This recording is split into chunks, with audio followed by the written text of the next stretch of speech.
Welcome to the Torchlight Network. This is Dave Horwedel. The Torchlight Network is doing a series of interviews with business leaders to find out what their successful actions are in coping with the COVID-19 pandemic and the resulting governmental regulations. Today we have Mike Arnold on the show. Mike is an entrepreneur and a senior executive in a medical technology company. So Mike, how's it going on coping with COVID-19? It's going very well, David. All right. What are you doing to cope with it? What are your actions? I'm very, very busy. That's how I've decided to cope with it. I've decided to take any extra time and work harder and promote business and relationships and really not have any time to relax or loaf around.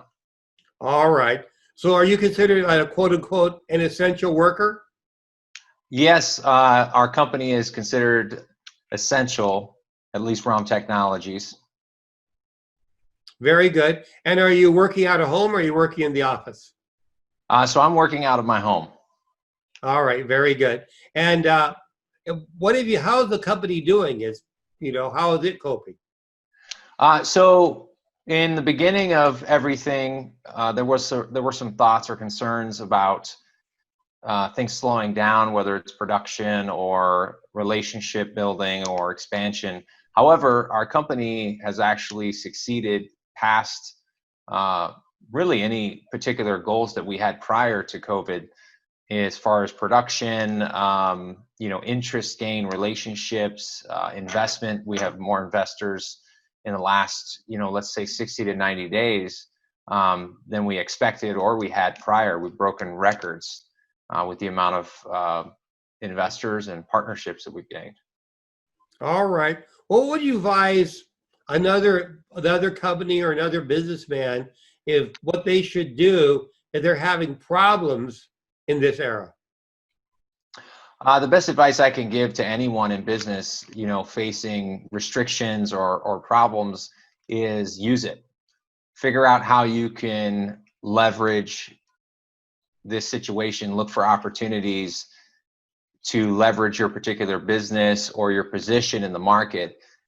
It's never a good idea to stand still and focus on where you're going wrong and the barriers you're facing. It's better to look at where you can leverage your current situation in the current state it is in to enhance your business, yourself. The best thing I would give someone as a first direction is face your current situation as all of the factual things it is, and then you can move forward and try to capitalize or make it into something better.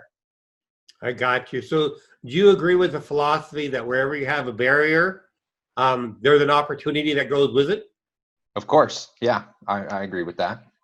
Well, very good. All right. Now, how did you happen to come to be into this business? Tell me a little bit about yourself. I first came into the business through the founder. I had come in as more of a help with one department into the company, and I ended up reorganizing it, creating policies, positions in that particular department, increasing efficiency. I think if I were to give an accurate number, about 400% for a couple cycles, just because they weren't automated. And I figured out ways to automate them and wrote up instructions, and ended up being a pretty big turnaround, at least for some of the confusion that existed before, because there weren't a lot of clear instructions on a lot of the cycles that had taken place there in that department. And then from there, I moved into more business relationships and business development. Well, very good. Getting things automated is definitely an important task, because I've been in my firm and a lot of the other firms I work with, I notice sometimes that as things expand, if they don't have it automated, they prevent it, they stop the expansion because it just goes fluid. Yeah, that's, it's important to be efficient when you can be. There is a big significant difference between efficiency through automation and then laziness, which is actually in the entrepreneur world is either a success or failure, right? You're either successful because you create automation that is truly efficient, which takes a lot of work up front, and then of course pays in dividends later. Or you have some people who just take shortcuts because they don't want to actually do the long way of the cycle, or they don't want to handle it all the way or whatnot, which then ends up piling up those mistakes to major problems later. I totally understand that. Well, very good. Is there anything you would like to say about the company? What is it called? ROM Tech, is that right? Correct. It's called ROM Technologies. All right. And what is your company engaged in right now? So currently we have two orthopedic recovery devices. That one is used as a new adjustable pedal technology in a hospital or PT clinic. Essentially right away, whether a person just had a knee injury or they're in a recovery state right after surgery, they can actually use this device to start to rehab their leg without really assistance from anyone else. It will slowly and gradually increase their ability to use that extremity, the lower part of their, say left or right knee or ACL that was just repaired much faster and with less pain.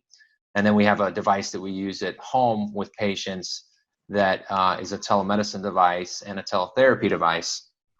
So if you don't know what telemedicine is, it's essentially video chat with your doctor. Teletherapy is a video chat with your physical therapist. In a lot of cases of recovery, you would have to go through some sort of therapy and obviously see your doctor to make sure you're doing well. Well, our device enables really patients to do a lot of that at home and provides a better experience, gives biofeedback, which are little pieces that collect data that send to the doctor so the doctor can have an intelligent telemedicine call. It's pretty much the typical theme or the comment we hear from a lot of doctors lately are, this is the future. Well, very good. So you have a device that will allow a person, say after knee surgery or something like that, to rehabilitate faster and get the range of motion back in their knee and their ability to use it. Is that right? That's what it is? Yeah, correct. In a way that hadn't been done before. And now, like I said, there's one inside the PT clinic, physical therapy clinic, hospital, or one at home. And I believe it's the first of its kind to be a telemedicine therapy device at home. So no one's ever had this advanced a tech and how to gradiently rehabilitate after an operation or an injury.